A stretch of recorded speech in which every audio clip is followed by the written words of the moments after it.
We're fearlessly talking about the biggest stories that matter to you the most. Breaking news, John Calipari is finalizing a 5-year deal to become the Arkansas Razorbacks' next head coach, covering college sports like no one else. The biggest guests in sports. We now welcome in Hall of Famer Jim Calhoun. Such a pride I had, I came to connect. The legend, Tim Tebow, joins us. We'll run it back. I like it. The legend, Herschel Walker.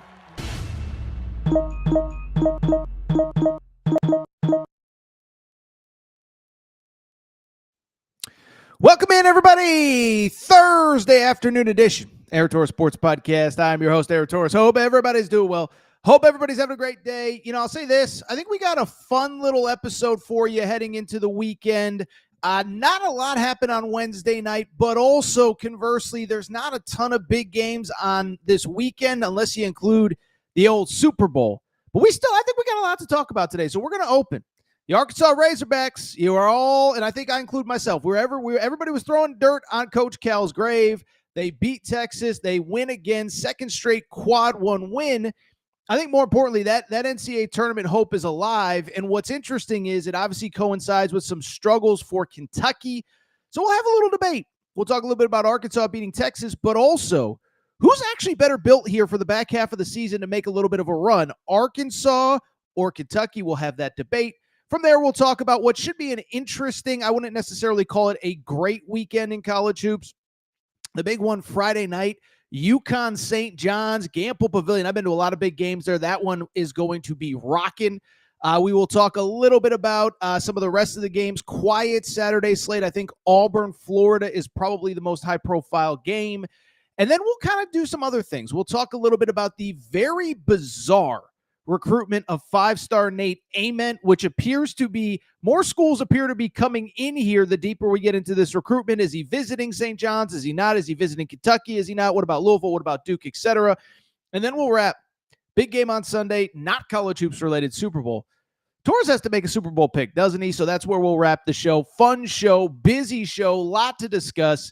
Before we get started, a couple quick reminders. One, make sure you are subscribed to the Air Torres Pod YouTube channel. New clips, new videos going up every single day. We talk about a lot. We cover a lot of college basketball, college football. Every once in a while, we'll hit on a little bit of a different topic as well. So make sure you're subscribed. We're closing in on 50,000 subscribers.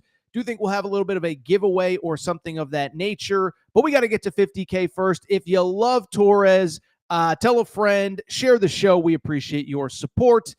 Speaking of support, we appreciate the support of Callie Puffs and CalliePuffs.com. Okay, so it is now officially February. Dry January is over. Maybe you had a good month, maybe you didn't, but it's never too late to make better life decisions. And trust me, just look at Torres. I need a haircut. I need a shave. I need to make some better life decisions myself.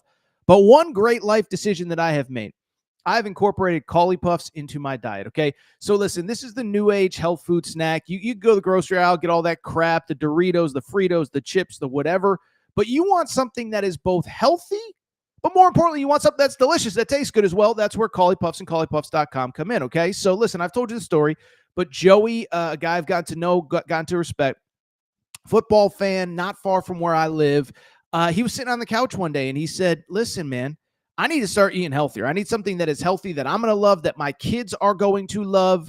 And he created Callie Puffs right then and there. Baked, not fried, avocado oil, no grease, healthy ingredients.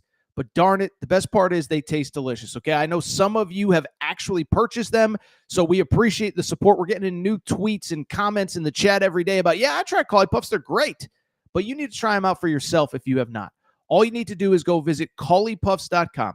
That's CAULIPUFFS.com. You can also find them on Amazon. So, Amazon.com, you've probably heard of it. You probably already have an open cart. Probably got stuff in that cart. I don't want to know what's in your cart, you freak. I don't want to know. It's not my business. But you should throw some Callie Puffs in there as well. Try them. You're going to like them. Your kids are going to like them. Your grandkids are going to like them. Healthy, delicious. They're the new age snack food. Thank you to Callie Puffs and CalliePuffs.com. With that said, it is a busy Thursday afternoon. The chat is humming. We appreciate your support. And there is no more time to waste. So let's get to the topic of the day. Topic of the day. Listen, Wednesday was a little bit of a quieter slate in college hoops. Tennessee gets a nice win over Missouri, a little bit kind of an ugly game. Late night, I was watching a little bit of New Mexico, Colorado State. New Mexico is actually a very good team. Richard Pitino, of course, is the coach there, but not a huge, massive monster slate. But there was one result that was absolutely worth noting, and that was what happened in little old Austin, Texas. Okay, Austin is known for all sorts of things. 6th Street, Joe Rogan, but it was the hub of the college basketball universe on Wednesday night, as the Arkansas Razorbacks traveled to Texas. Obviously, look, Arkansas is coming off that great win at Rupp Arena, but I think everybody, and I certainly include myself, was kind of sitting there saying, okay, cool win, great win, fun win, but can you maintain this momentum? You have another quad one opportunity this coming week. You have another quad one opportunity in Austin, Texas. Is this something you're actually going to take advantage of, or are you a one-hit wonder after the win at Kentucky? Well, as it turns out, the Arkansas Razorbacks are indeed no one-hit wonder as they go to Texas. They win 78-70, second straight quad one win. And transparently, if you watch this game, it actually wasn't even as close as that final score would indicate. Arkansas, I believe, at one point was up like 23 points in the second half. So they get the victory, second straight quad one win. Really quickly, we don't have to spend too much time on the game because, frankly, it was kind of a tough watch, right? I mean, if you watch the game, by the way, I think there's a separate conversation to have about SEC basketball refereeing here at some point going forward. Just a tough watch, and not because Arkansas is terrible, not because Texas is terrible. It was just a very uneven game from the referees. Feels like we get one of these every single night in the SEC. I think something needs to be changed. And I think it was both ways, right? So this is not a blame the refs for Arkansas winning, blame the refs for Texas losing. But first half, Arkansas is an 18-3 foul shot discrepancy.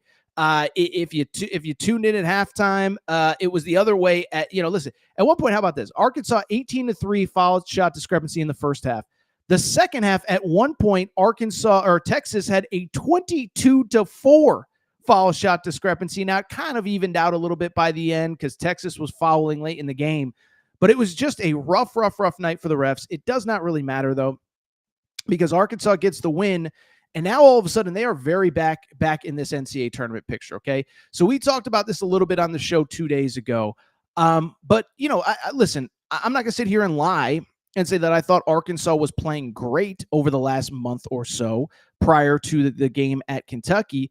But I always thought it was a little bit preposterous that people were just like, oh, the season's over. Like, let's start planning for next year.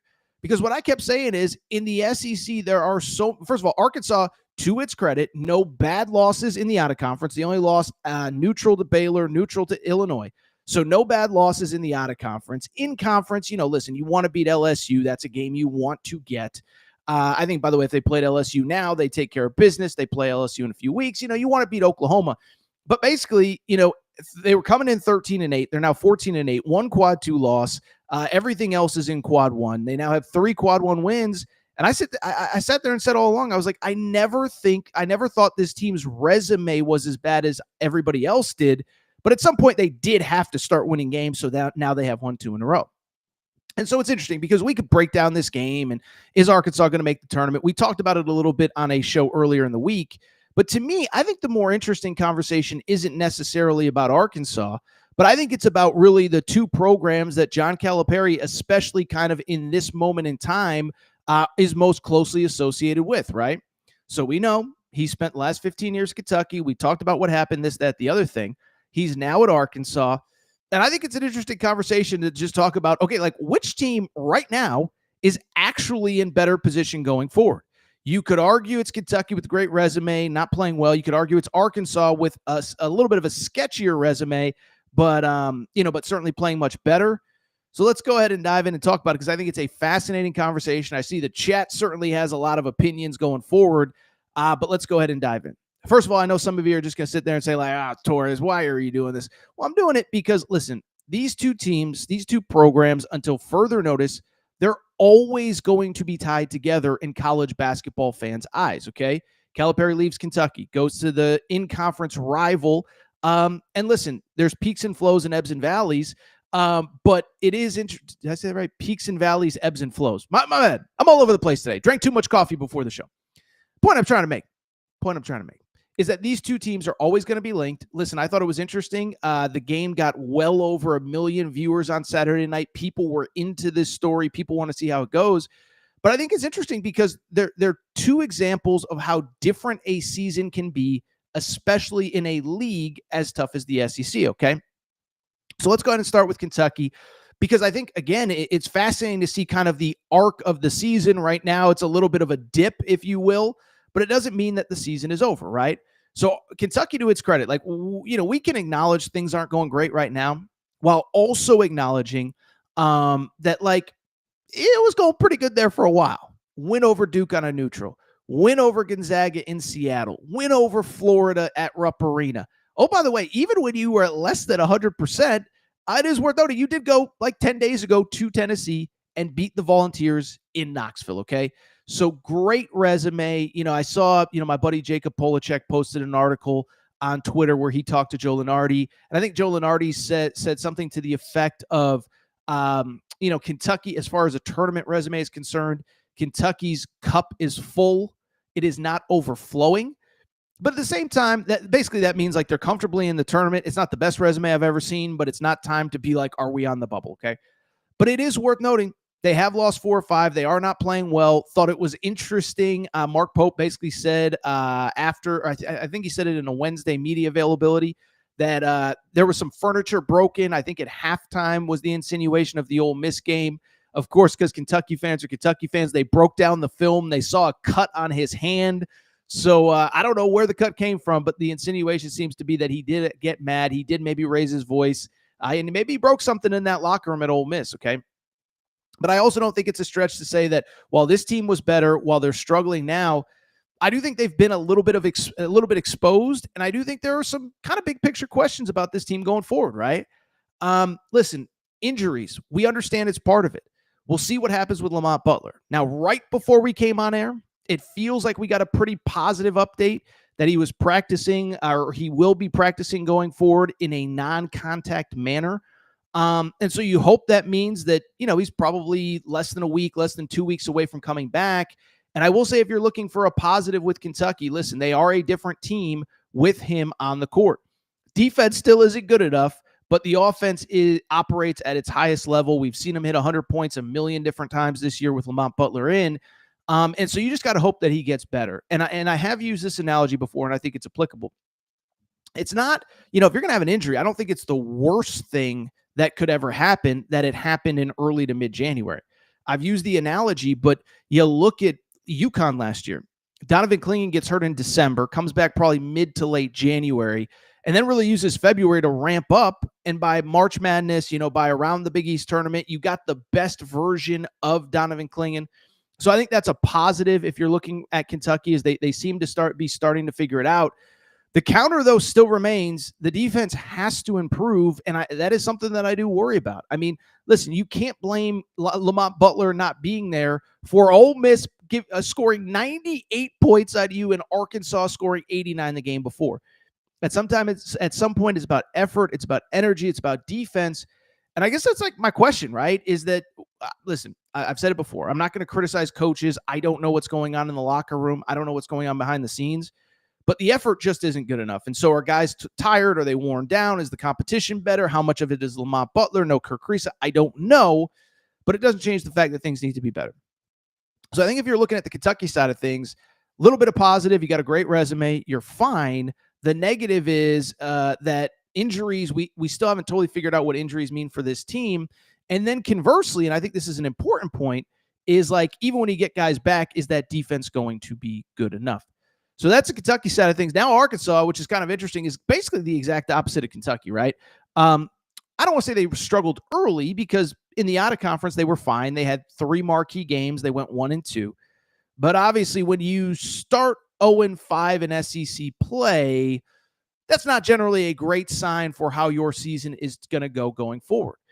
And so they did struggle. They did dig a hole. I will say this about Arkansas. I think there are 2 wins that if things go sideways, if things don't go great, there are two games that were winnable that I think that that team will regret for the rest of the season. One was obviously the loss at LSU.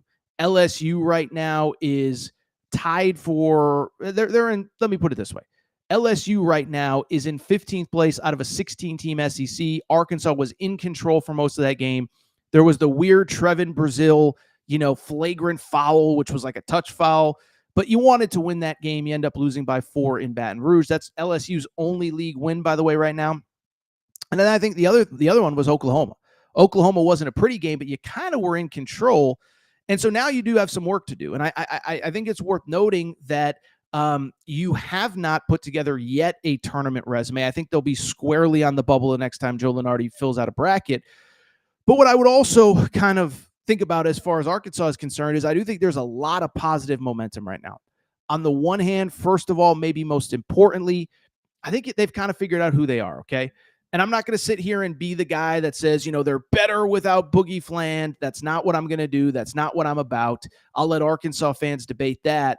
But what I will say is kind of interesting is even if they're not better without Boogie Fland, I do think that his injury kind of has solidified some roles. DJ Wagner was kind of the guy that was playing off the ball. And, is he a point guard? Is he a 2 guard? What is he really doing? But playing off the ball and was pretty good. Nelly Davis, I think, is the one that really, I think has, let me put it this way. I don't think it was a negative when Boogie Fland was in the lineup, but I think Nelly Davis is now like, I'm the guy off the ball that gets buckets. And I don't think it's a coincidence, and it's no disrespect intended towards Boogie Fland, but that basically Nelly Davis has played his 2 best games as an Arkansas Razorback in the last 2 games in the 3 games since Boogie Fland has gotten injured. 18 against Oklahoma, 18 against Kentucky, 24 against Texas on Tuesday night. So again, a lot of positives if you are an Arkansas fan is that I think the roles are starting to be defined. I'll take it a step further. Listen, I think I have been about as uncritical of John Calipari as most people. But one thing that has always driven me crazy, this is dating back years, I do think he's too quick with the hook, basically pulling guys out when they make a mistake during a game. And so what I think has kind of happened is without Boogie Fland, you're down to basically 8 playable players. We have to assume that on any given night, anybody's in foul trouble. And so all of a sudden now he can't just have that quick hook with guys, and he's got to let them play through mistakes. I don't think it's a coincidence that Carter Knox is really starting to play at a high level right now. 3-4 weeks ago, it was, if he made a mistake, he was coming out of the lineup immediately as a true freshman. Well, that ain't happening now. Carter Knox is playing through those mistakes, and I think he's starting to play some of his best basketball as well. He was phenomenal the other night at Kentucky, and I thought even though the stat line wouldn't show it, was very good at Texas as well. So they're starting to play better. They're starting to figure it out. And I think the other thing too with Kentucky or with Arkansas, about are they the better team going forward? Listen, they still have a lot of work to do with this NCAA tournament stuff. But as I talked about with producer Matt the other day, like I don't think they're as far off as people think. I think you go to 13-8 or whatever they were. I guess they were 12-8 going into that Kentucky games. Oh, they've got no chance. It's over.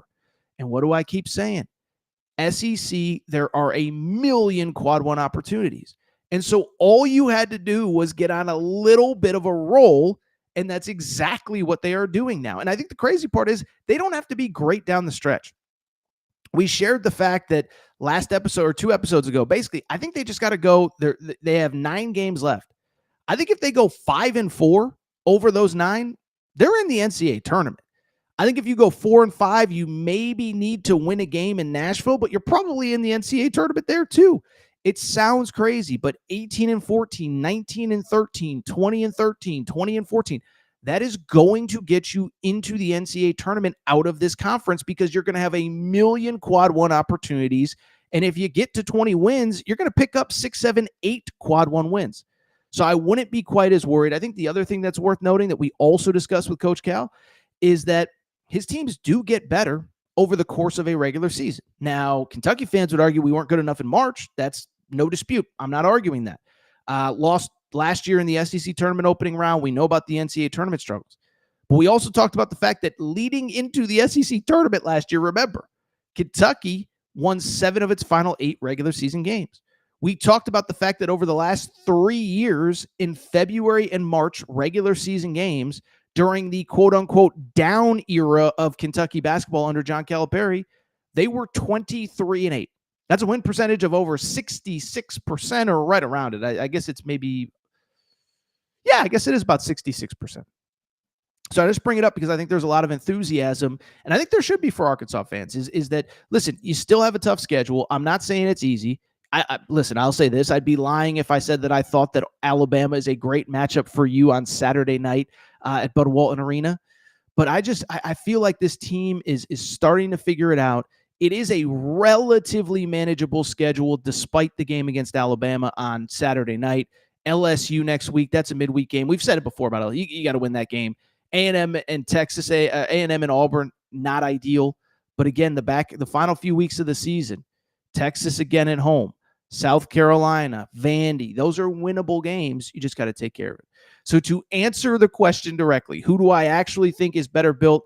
I'll be real, is that to me, I think that, I think that basically, I think Kentucky's got a great resume. They have to get healthy.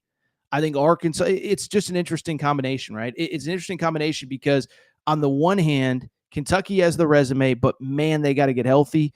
Arkansas doesn't quite have the resume, but they are playing their best basketball. So I already see the chat. People all mad. Torres, you're pitting the fan base against you. No, I'm having a conversation.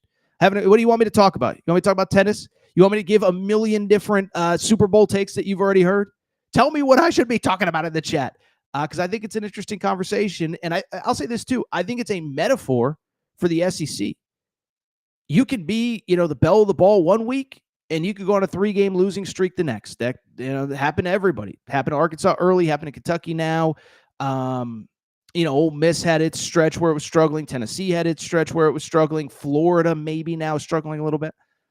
So welcome to life in the SEC. It's a fun conversation. And yeah, I think it's a fun, really kind of settling and just conversation about where these two teams are at this point in the season. All right, so what we're going to do, we are going to take a quick break. When we come back, this is what I think we're going to do. We will go ahead and start previewing the weekend ahead. We'll talk a little bit about all the games. I will talk UConn St. John's, maybe a little bit on this Arkansas-Alabama game, Auburn hosting Florida in a top 10 matchup. We'll take a quick break, come back, preview the weekend. Also, Nate Ament, 5-star. What is going on with his recruitment? Quick break. Be right back.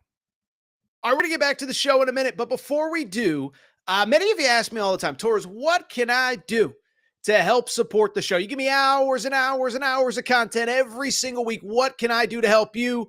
Well, I'll tell you what, do me a quick favor. Check out the Aaron Torres Media merchandise store for all of your team-specific shirts, hats, and more, all available at aarontorresonline.com/merchandise. A lot of you wondering, Torres, what can I get in that merch store? Well, first of all, we got our brand new Hope and Pope Kentucky basketball t-shirts. That's right. Mark Pope has arrived. He is here to save the day. Get your Hope and Pope t-shirts there. Also, Arkansas fans, the Big Pig Invasion is here. You can get your tees there. Basketball School Alabama shirts. More Hurley 2024 UConn shirts for your tailgates at Rentschler Field, your games at the XL Center or Gamble. And oh, by the way, your Mike effing Woodson gear for Indiana. If you love football, we got you covered too. We got more Dion shirts and hats than we even know what to do with. The freeze warning has hit the plains. Auburn fans, grab your freeze warning tees now. And of course, our new era, new rules shirt applies to Nebraska football and its incredible fan base. We have more coming for the fall, plenty in stock right now. So make sure to check out the Aaron Torres Media merch store at aarontorresonline.com/merchandise. And you can always hit me up with any questions. Aaron Torres Podcast. All right, everybody. I am back. Hold on one second.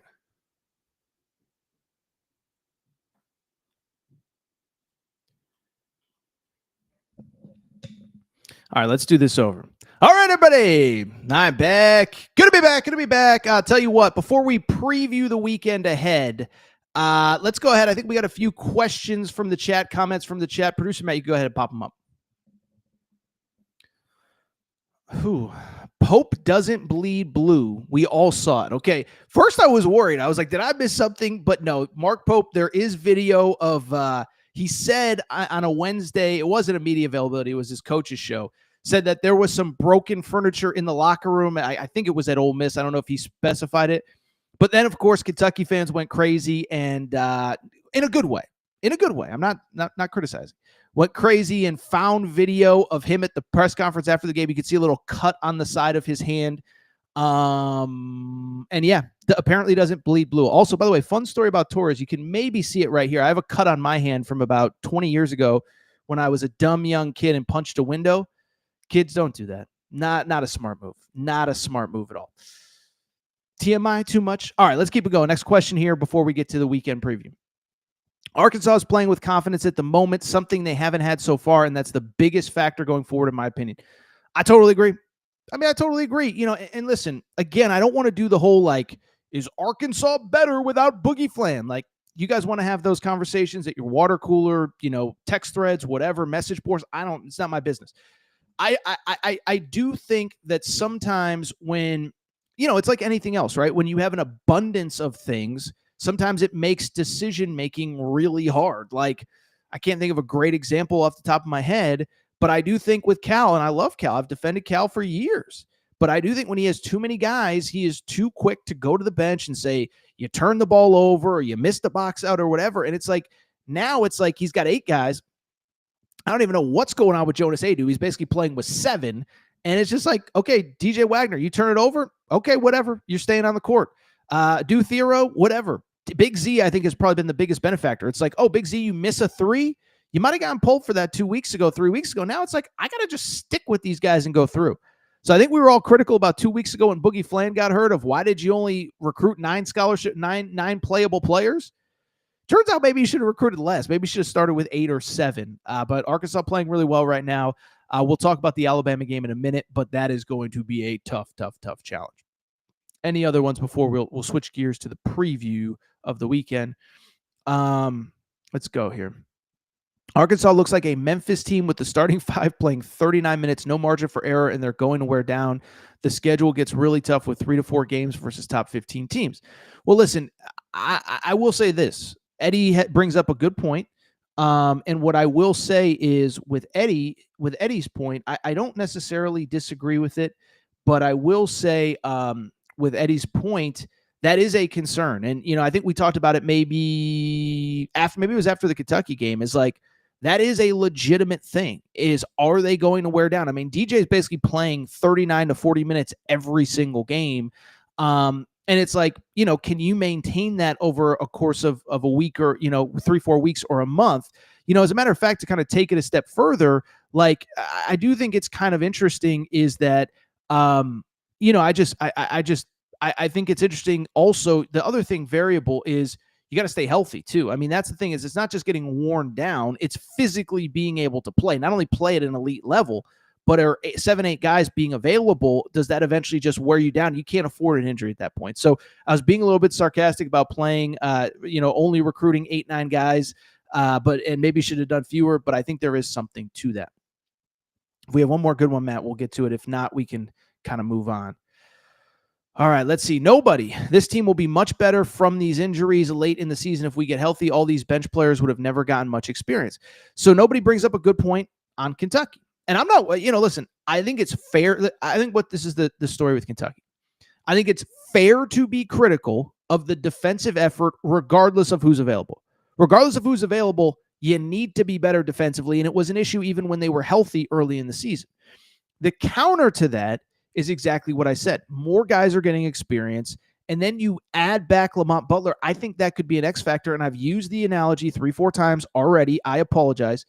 Donovan Clingan last year at UConn gets hurt early. I think it was actually late December. He's out for about 3-4 weeks, and then really used all of January and late January, early February to ramp up, and you saw the best version of UConn in late February into March into the NCAA tournament.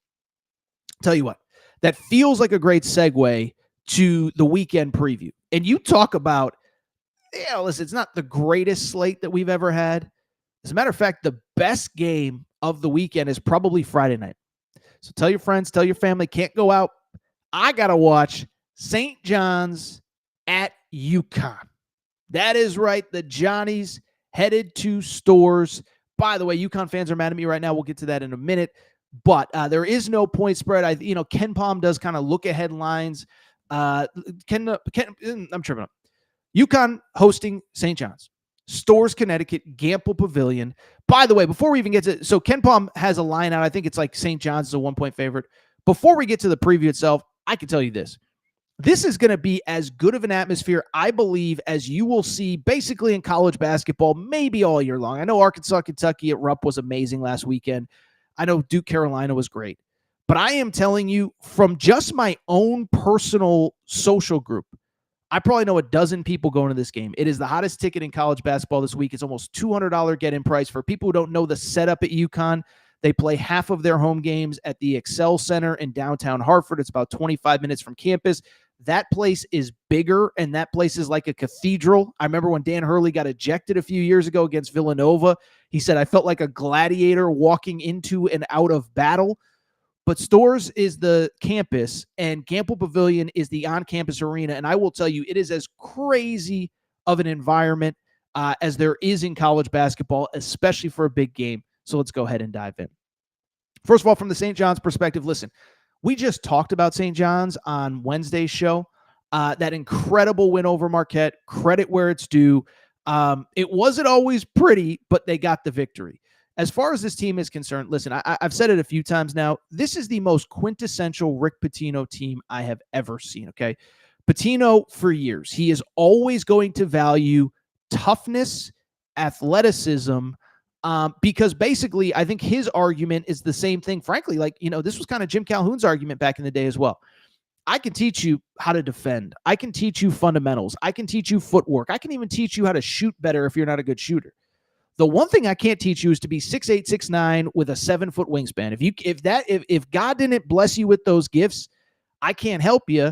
And that's kind of the Pitino philosophy when it comes to recruiting. Big, long, athletic, and you're seeing it with this specific team.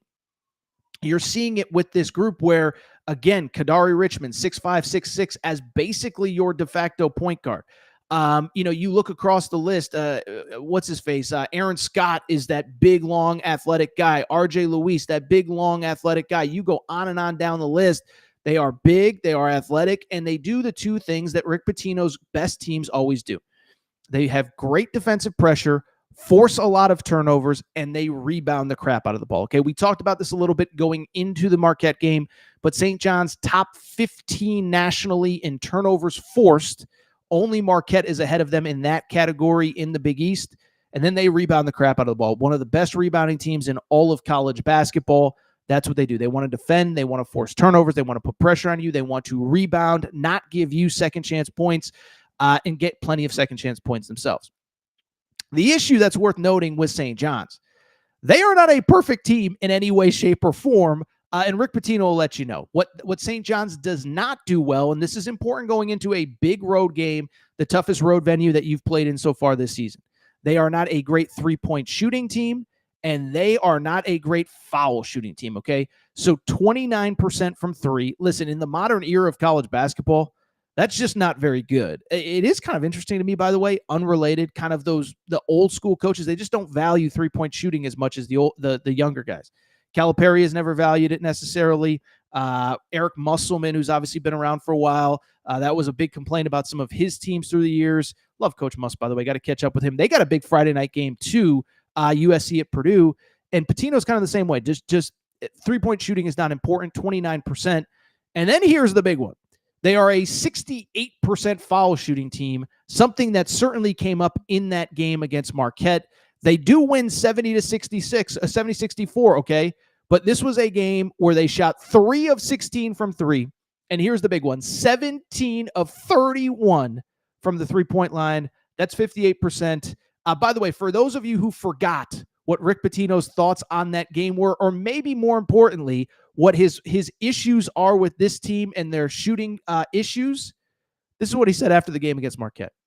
How much enjoyment are you taking coaching this group? Well, it's twofold answer. I'm having a great time because they give me everything they have.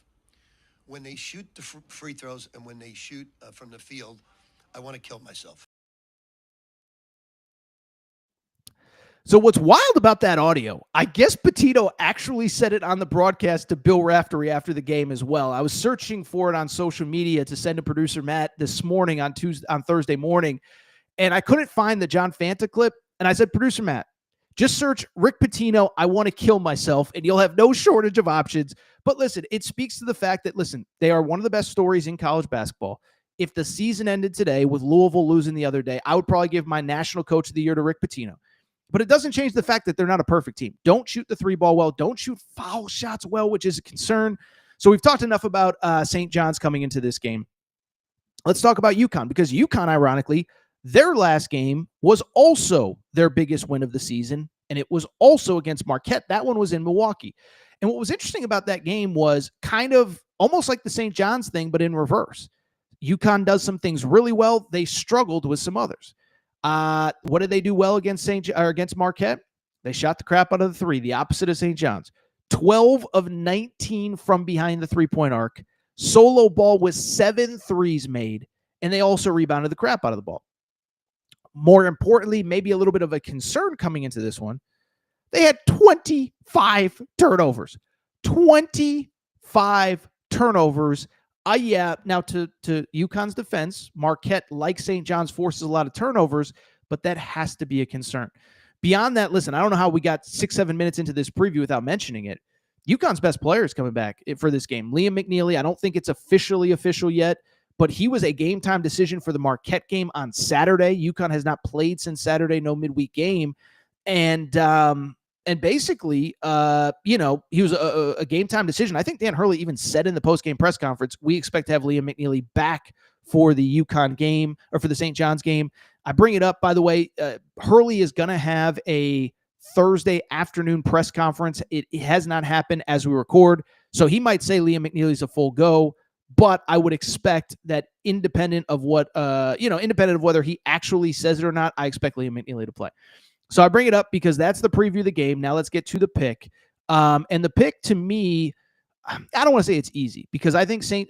John's is the best team in the Big East. I really do. And I do think the way that they play gives UConn some problems. They force a million turnovers. They're a great rebounding team.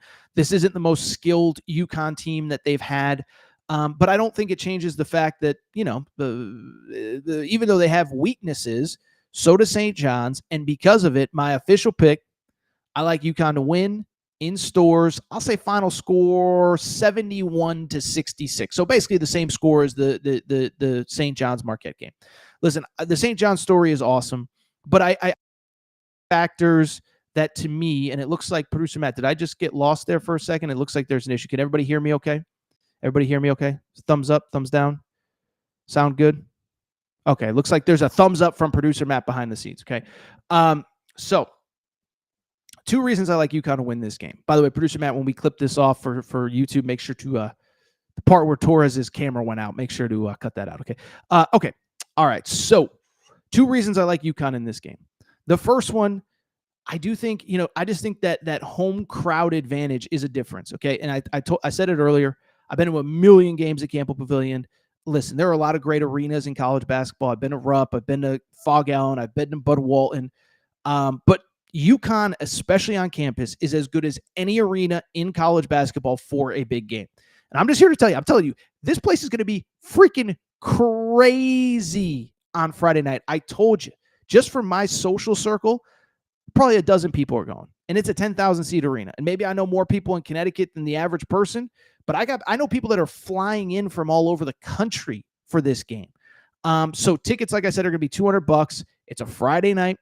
The crowd's going to be crazy. By the way, shout out to Ted's, which I'm pretty sure is probably going to be packed from the second that they open until 5 minutes before tip-off. That's the bar that's right on campus. It's going to be crazy. I do regret not going, by the way. Had roughly 1,000 people that's a rough estimation, ask me over the last 3 or 4 weeks, like, Torres, you should come back for this game. Torres, you should come back for this game. Torres didn't end up doing it. I already regret it, because Gamble is going to be crazy on Friday night. And I think the other thing, too, is when you go into a hostile arena like St. John's, for me, you can't give away points. And when you shoot 68% from the field, or from the free throw line, if you go to the line 15 times, you're giving away 4, 5, 6 points there just with your average. And that's that's assuming you hit your average and don't shoot 58% like you did the other day. Also, 29% three-point shooting. I just think that's a difference. I think that's an X factor. So because of it, go ahead and give me UConn to win. That is, in my opinion, the game of the weekend. I could not be more excited. Hold on one sec. Sorry. Thought there's some interesting things going on in Indiana. Let me just put it to you that way. Indiana hosts Michigan this weekend. I will not be previewing that game. I'll just say I think there is some stuff going on at Indiana that we will keep you abreast of if it happens over the course of this weekend. Again, don't want to put the cart before the horse, but I think there's some stuff coming down. All right, let's keep it going. Rest of the weekend in college hoops. Producer Matt will be a little bit quicker on these games than I had anticipated. Because I do want to kind of wrap the show. Actually, whatever. All right, so other games this weekend. Only one top 10 matchup. Whatever. A lot of good games on Saturday. I think the best one that we have, top 10 matchup, Auburn hosting Florida. Again, no point spread. Auburn is obviously a machine. Producer Matt, you could go ahead and pop up that tweet that I had the other day, because this is what I was saying. I pissed off UConn fans. I tweeted this out the other day. Auburn just beat Oklahoma by 28 points at home. And I said, Auburn literally destroys very good NCAA tournament caliber teams like they're playing D2 schools in the exhibition slate. I'm telling you, enjoy this team. Squads like this don't come around very often. Let me tell you this. Auburn fans really loved that tweet. UConn fans freaking hated it. Oh, my goodness. The number of UConn fans are like, Torres, we had a great team a year ago. Well, I said they don't come around very often. I mean, like, how many truly, genuinely great teams do we have in college basketball? Once every 4 years, once every 5 years on average. I would say the last one before UConn last year was probably Villanova in 2018. So it's like, when I said that, it doesn't mean that UConn couldn't be a great team. It just meant that Auburn is like on pace to do really special things. We've talked about it a million times. They are on pace to quite literally have the best resume in the history of the NCAA tournament going into the NCAA tournament. Doesn't mean they're going to win a championship. Doesn't mean they're going to make a Final Four. I'm just telling you, they're on pace to have the best resume in the history of college basketball going into Selection Sunday. 13 quad one wins right now, or 12. I think one actually bumped down to quad two because of just the way the computers work. 12 quad one wins. I believe UConn had 13 on Selection Sunday. Last time I checked, it's February 6th.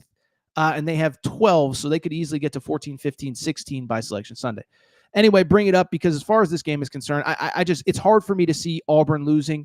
Now, I will say, if you want to pick apart Auburn, you could argue their toughest games in SEC play are still ahead. 2 against Alabama, 1 at Kentucky, Florida at home. But it's also worth noting, Florida could be without their best player, Walter Clayton. Hurt his ankle against Tennessee last Saturday in that blowout loss. Sat out the win against Vanderbilt the other day. And so, listen, if I was, handicapping this game like I obviously am, and if I was betting this game, I would absolutely wait to find out if Walter Clayton was playing. If he is not available, I don't think they're going into Auburn and getting a win. I don't think they're going into Auburn and getting a win anyway. Go ahead and give me the Tigers. I'll say like 84-71. Interesting note, by the way, on this, Todd Golden, of course, worked at Auburn, so he's kind of a Bruce Pearl protege. Don't think he's getting the win at Auburn this weekend. Really quickly, some other games. Arkansas hosting Alabama Saturday night, Bud Walton Arena. I think this game even got pushed back an hour, half an hour, something like that, because of Luka Doncic's debut with the Los Angeles Lakers. No point spread here. I'll be quick. Spent a lot of the first part of the show talking very nice things about the Arkansas Razorbacks. I just think this is a tough spot for Arkansas, okay? One, Alabama is coming off. Every SEC team has kind of that midweek lull where they don't play a game. And so I just bring it up because Alabama is coming off that week, that stretch of the week where they didn't play during the middle of the week. And Nate Oates really said, like, hey, we needed this week to get healthy. We're banged up. And listen, I think Arkansas is much improved. The defense is much improved. But Alabama is so big, so athletic, so deep, so much size. I just think it's a really, really tough spot for Arkansas, okay?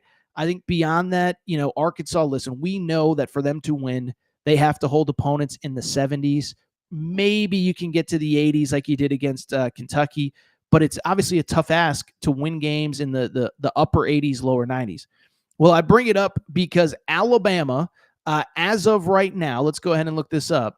Alabama, as of right now, coming into this game, they currently lead all of college basketball in scoring at 90.2 points per game.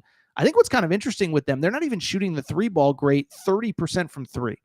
So listen, I could sit here and lie. I know we have a lot of Arkansas fans in the chat because of we talked to Arkansas to lead the show. I just think this is a tough spot for Arkansas against Alabama. So I will take Alabama to win. I'll say 82-70, something like that. I think the defense has been much better for Arkansas. I don't know that you can hold Alabama to 70-75 to get the victory. You go back to Alabama's one SEC loss, though. It was in Coleman Coliseum, and it was against Ole Miss in a game where Ole Miss held them to 64 points. I don't think you're holding them to 64 points, but I will say if you can, I'll feel a lot better. I will take Alabama to win this game. Only other really significant game in the Big 12, again, another one we'll kind of blow through, but it is Arizona hosting Texas Tech. We actually talked about both these teams on Thursday's show or Wednesday's show because two of the better stories right now in college basketball. Arizona, we've said it a million times, started 4-5. They're 16-6 overall right now, so 11-1 in their last 12 games, and they're doing it in the second toughest conference in college basketball in the Big 12. And after they beat BYU on Tuesday night, they now have 5 games. They now have 5 games on the road, true road wins in the Big 12. And even if most of them are the bottom of the league, middle of the league, it doesn't change the fact that they have 5 road wins, 10 wins overall, and they're playing as well as anybody. We've talked about it. Caleb Love has been so much better since the start of the season. I think an injury maybe helped thin out the depth chart there, much like at Arkansas. But what's interesting is, I said it, they're 10-1 in Big 12 play. Their only loss was to Texas Tech, and it was just a few weeks ago. Texas Tech, to me, conversely, I think Texas Tech is the quietest, awesome team in college basketball, okay? Texas Tech right now, I wonder how many people even know this. 18-4, 9-2 in the Big 12, alone in third place with Houston and Arizona ahead of them in the standings. Texas Tech is 9-2 in the league. Arizona and Houston are 10-1. You know who's the only team that has beaten Houston in the Big 12 this year? Texas Tech. You know who's the only team that's beaten Arizona in the Big 12 this year? Texas Tech. So Texas Tech 9-2. They themselves have won 9 of their last 10. Only loss in that stretch was against Iowa State. Their only other loss in league play was the opening game of conference play. And so this team is playing as well as anybody. Think they're an interesting team. Grant McCaslin, I remember talking to him over 2 summers ago when he took the job. They've prioritized not only getting good players, but players from winning programs. Chance McMillan, who's their leading scorer, came from GCU, Grand Canyon, which was coming off an NCAA tournament appearance. JT Toppin, who's playing like an all Big 12 first team member, came from New Mexico last year, which made the NCAA tournament. I think JT Toppin's like not quite All-American, but right behind it. Darian Williams came from Nevada after winning the Mountain West Player of the Year. So it's going to be a good game. Late game, by the way. I like those late games because I'm always hosting Fox Sports Radio, 10:30 Eastern on Saturday night. I'll give Arizona the edge because I do think they are a team that can take care of some business. All right, this is what we're going to do. Take a quick break. Come back. When we do, I want to get to a fascinating recruiting story. Nate Ament, 5-star. Maybe the first player I've ever seen who quite literally is adding schools in February instead of subtracting them off his list. We'll take a quick break, come back, talk about the fascinating recruitment of Nate Ament. That's next. All right, we're going to get back to the show in a minute, but before we do, many of you ask me all the time, Torres, what can I do to help support the show? You give me hours and hours and hours of content every single week. What can I do to help you? Well, I'll tell you what, do me a quick favor. Check out the Aaron Torres Media merchandise store for all of your team-specific shirts, hats, and more, all available at aarontorresonline.com/merchandise. A lot of you wondering, Torres, what can I get in that merch store? Well, first of all, we got our brand new Hope and Pope Kentucky basketball t-shirts. That's right. Mark Pope has arrived. He is here to save the day. Get your Hope and Pope t-shirts there. Also, Arkansas fans, the Big Pig Invasion is here. You can get your tees there. Basketball School Alabama shirts. More Hurley 2024 UConn shirts for your tailgates at Rentschler Field, your games at the XL Center or Gamble. And oh, by the way, your Mike effing Woodson gear for Indiana. If you love football, we got you covered too. We got more Dion shirts and hats than we even know what to do with. The freeze warning has hit the plains. Auburn fans, grab your freeze warning tees now. And of course, our new era, new rules shirt applies to Nebraska football and its incredible fan base. We have more coming for the fall, plenty in stock right now. So make sure to check out the Aaron Torres Media merch store at aarontorresonline.com/merchandise. And you can always hit me up with any questions. Aaron Torres Podcast.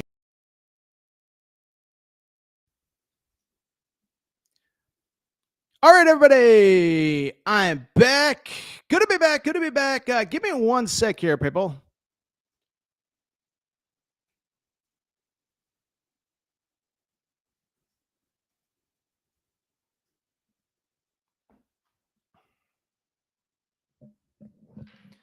By the way, I'll tell you what. I got a lot of I edit the audio for this show. We have a lot of editing to do here with some of my trip ups and things of that nature. All right. I'm back. Good to be back. Good to be back. Let's talk. Let me say this. So we do a lot of college hoops recruiting here on the Aaron Torres Pod YouTube channel. You guys care. You guys love it. And it's certainly interesting and fun to follow. I think you could argue it's maybe even more interesting in 2025 in this NIL era. But I bring it up because we talk quite a bit about recruiting. We have a lot to discuss. But really, the 2025 class is like they're largely kind of in the books, right? AJ DeBonsa to BYU, the Boozer twins to Duke, on and on and on. Whoever. Darius Acuff to Arkansas, Jasper Johnson, Malachi Moreno to Kentucky, et cetera, et cetera. Well, I bring it up because there is one uncommitted player. By the way, and I should preface, like, there's always a chance some of these guys decommit in the spring, coaching changes happen, whatever. But what I'll say is there are still a few uncommitted guys. We've talked about Koa Pete before. Elijah Arenas just committed to USC last week. There's a guy that is in the midst of what I would argue is one of the most fascinating recruitments that I have ever seen. And that is Nate Ament. Okay, so Nate Ament is the number 1 uncommitted player in America, number 4 player in the class, according to 24/7 Sports. And you just talk about a strange recruitment, okay? Took a bunch of visits in the fall. Just got back from Duke, wants to take a visit from Kentucky. And then on Wednesday, Matt, you can hold the tweet for now, but there was a report that he was going to St. John's. We'll get to that in a minute. Then there was a report that wasn't accurate. And so this is one of the wildest recruitments that I have ever seen. And what I want to do is take a minute, just dive in, what I know, what I don't know, because this is just a fascinating, fascinating deal. So let's go ahead and dive in. Nate Ament, 6'9" forward, kind of a cool recruiting story. He is a kid that was, listen, I think he was highly regarded, kind of in his junior-ish year. Got an early offer from Duke, early offer from a few others. He's from the Virginia, not the Virginia area. He's from Virginia. So I think a lot of those kind of local ACC schools were on to him earlier.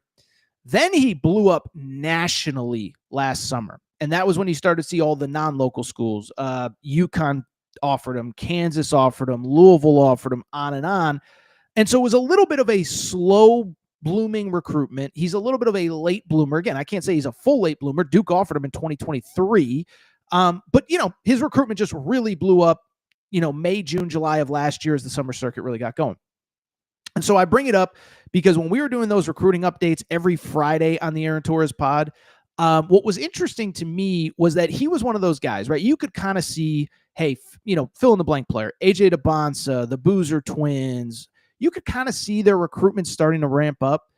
But Nate Ament was the guy that I said from the beginning, I was like, I think this is going to go into April. And it's not something necessarily negative, but I think he was really enjoying the recruitment process. By the way, if you're Cam Boozer, if you're AJ DeBonsa, and you've been basically being hounded by college coaches since before your freshman year in high school, then yeah, by your senior year, you probably want to get it over with. But this kid was different. It took a little bit longer to blow up nationally, seemed to be enjoying the process, and he took a bunch of visits in the fall. He visited Louisville in the fall. He visited Tennessee in the fall, Texas in the fall, Duke in the fall, Notre Dame in the fall. There may have been a Houston visit, if I'm not mistaken. And so I bring it up because just wide open recruitment. But what's crazy is by the time you get to February, if guys haven't committed yet, remember, you're going to enroll in probably May. So if you haven't committed yet, you kind of are starting to whittle down your list. Nate Ament ain't playing those games, okay? Because Nate Ament's recruitment has taken on a million new twists just in like the last 2 or 3 weeks, okay? So first off, did visit Tennessee again for the Kentucky game last week, so that's certainly interesting. Then he visited North Carolina last week for the North Carolina Duke game.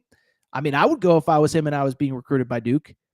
Then there's this report that, he might visit Kentucky.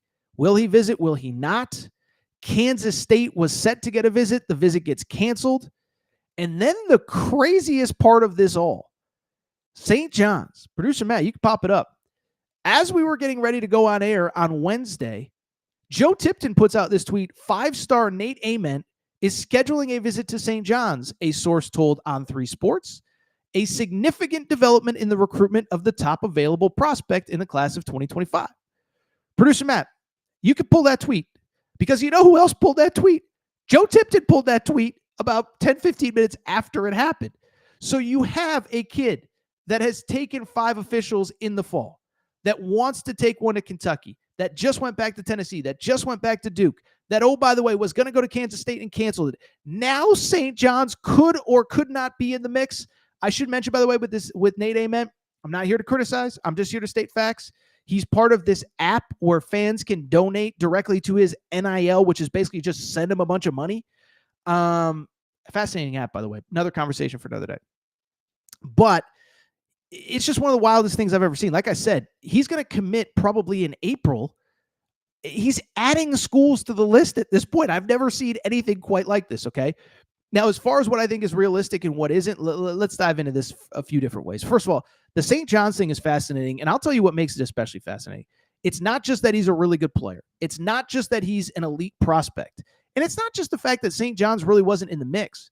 But what I've been told by people that I trust, we have a Torres on SJU account, and let me just say that the Drew who runs it is unbelievable with his knowledge of St. John's. Drew's like, I can tell you, Rick Pitino isn't really recruiting high school players anymore. And it's not some new age philosophy about the transfer portal. He's just like, I'm 72 years old. I don't know how long I'm realistically going to be here. I hope I'm here 10 more years, but I'm not going to recruit you and promise you that I'm going to be here in 4 years if I can't promise you that. So he's basically not even recruiting the high school ranks. Now, Nate Ament is obviously different. He's going to be a one and done. And so you sit there and say, okay, like if Nate Ament wants to come to my school, we're going to take him. But I'm still not even totally sure if Nate Ament was the one who initiated the contact, if St. John's initiated the contact with him, because I don't think they're really recruiting high school players anymore. So that's the St. John's perspective. 2 visits last week kind of speaks to that. And then there's, oh, by the way, the schools that have been there all along. And so, listen, if I was guessing right now, and I don't know if we should be guessing right now, it seems like it might be a silly proposition with this. I would still say the 2 favorites, if I had to take a guess. I would say it's probably 2 schools that he has not visited. Well, I shouldn't say that. The 2 schools that I would say are probably likely the favorites are Duke and Louisville, okay? So Duke, been there from the beginning. That visit for the North Carolina game thought was interesting. You know who else was on campus? Basically their entire recruiting class. The Boozer twins had kind of publicly said, hey, we don't think we'll be able to get back to campus before the end of the season. Yeah, they were in town for that game against North Carolina. Shelton Henderson, another 5-star, was in town for that North Carolina game. So you have that element of it. Then beyond that, you also have Louisville. And I think Louisville feels like they've been in the mix from the beginning. Pat Kelsey's a beast, dude. Like, Pat Kelsey is a really, really, really, really, really, really good coach, good recruiter. Obviously, Mikel Brown Jr., another 5-star McDonald's All-American, is committed. And I think what's interesting about that one, and we've discussed it at length, is the fact that was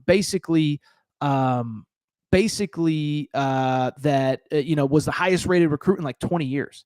So Pat Kelsey's doing big things. I do think it's kind of a Louisville Duke thing right now, but I just keep going back to, there's been a lot of twists and turns in this recruitment, and it might have felt one way over the course of the last, however many months. I don't know if it's going to end that way when it's all said and done. So the one thing with Nate Ament, never seen a recruit really. I've seen a kid that decommits adding schools to his list this time of year. I've seen a coach get fired and a kid reopen his recruitment. I don't know if I've ever seen a kid that just is adding schools in mid-February when he's, got to enroll here in 2.5 months. So fascinating recruitment. We'll keep you updated. I would say him and Koapita are the last two big high school players, and we're going to have wall-to-wall coverage of the portal as well. Really quickly, tell you what, I'll wrap by doing something I don't often do here on the Aaron Torres Pod and Aaron Torres Pod YouTube channel. I'm going to talk a little NFL. And it's not because I don't love the NFL. I watch it every week like you do. But listen, there's a million places that you can get good NFL content. I don't know that I have any takes that are going to separate myself and make me the next whoever it is. But I will say, big game on Sunday. By the way, drop your picks into the chat. You like the Eagles? You like the Chiefs? Who do you like? Because to me, I'll say this.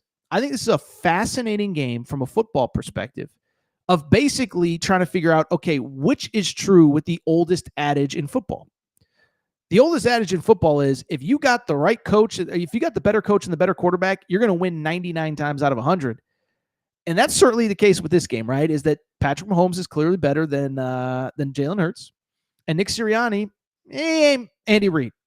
What's interesting to me, though, is I'll add this, is that I would argue that Philly probably better at literally every other position group than Kansas City. Am I crazy with that? Running back, they're better. O-line, they're better. O-line's banged up, but the O-line's better. Wide receiver, they're certainly better. Tight end, I'd argue Goddard is better than Travis Kelce at this point.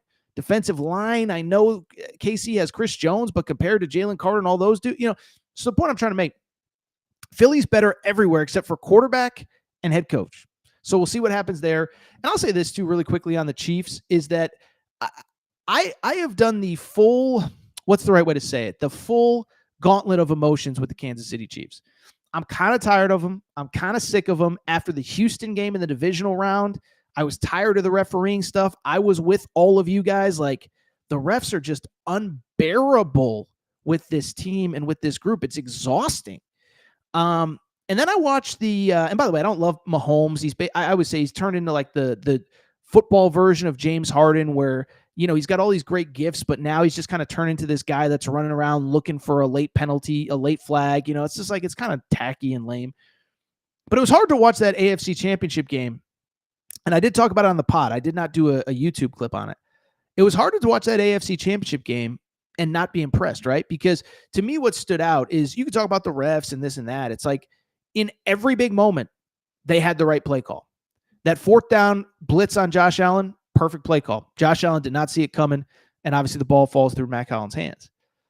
Then the next drive, KC basically had to get 2 first downs to seal the game, and they had 2 perfect play calls.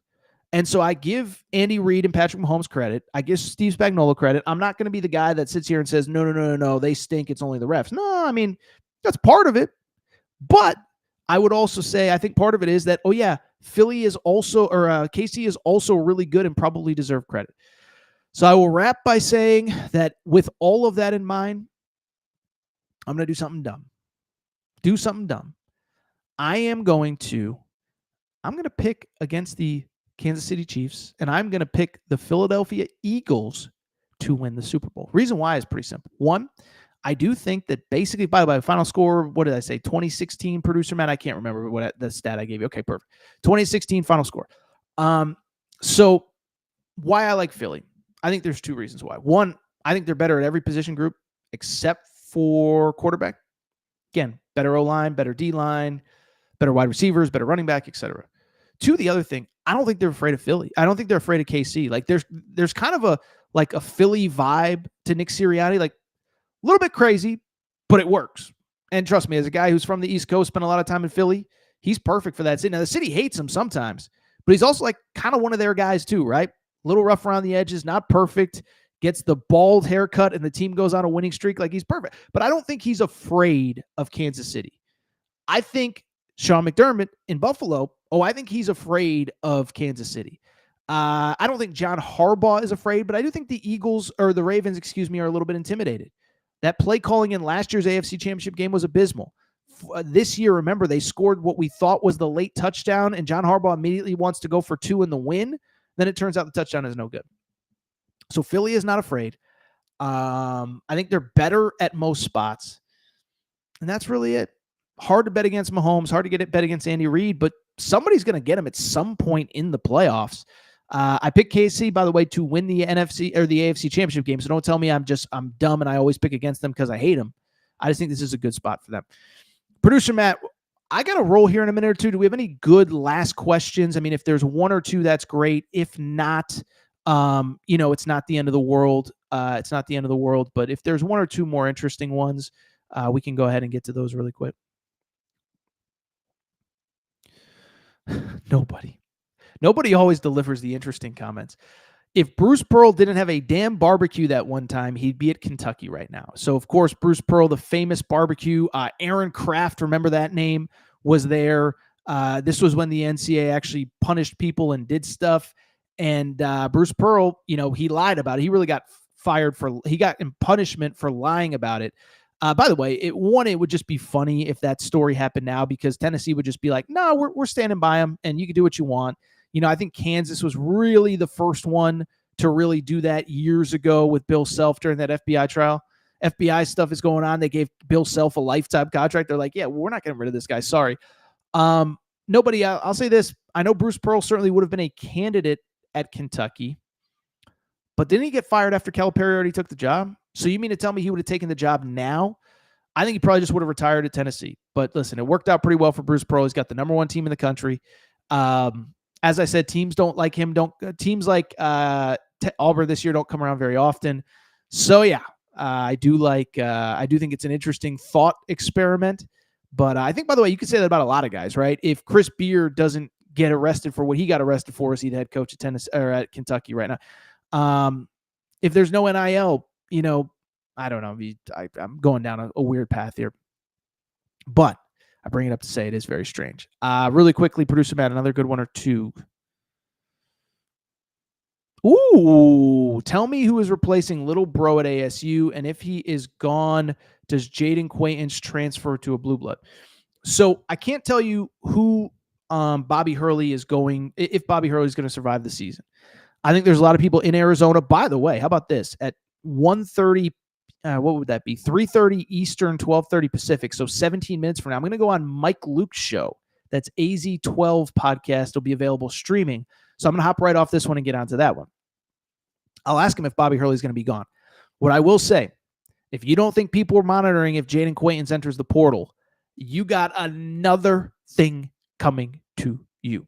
Remember, this was the 5-star in last year's class, entered college at 17 years old, which means he's not draft eligible this year. He's got to do another year of college basketball. I'll say this. I actually think the family actually really likes Bobby Hurley. And I think because of it, if Bobby Hurley stays, I think there's not only a good chance that he stays, I think there's a good chance that Koa Pete, the 5-star from Phoenix or from, Perry, Arizona, I think Arizona State is a legitimate team that could get him. The counter to that is if Bobby Hurley gets fired, Jaden Quaintance will become the number one player in the transfer portal. I've been so impressed with him because what stands out to me, he's 17 years old and he's got a real professional, workman-like thing about him. Every single night he shows up ready to play. And for a 17-year-old, there's just no kind of let up. He's only averaging he quote-unquote only, just under 10 points per game. He's also a 17-year-old playing in the Big 12. He might have just turned 18. But he's averaging just under 10 points, 8.5 rebounds per game, almost 3 blocks per game. He will instantly become the best player in the portal. And I would even take it this far. I would venture to guess he's maybe the second highest paid player in college basketball next year behind AJ DeBonsa. So that is a great question from 5 of a Kind Media.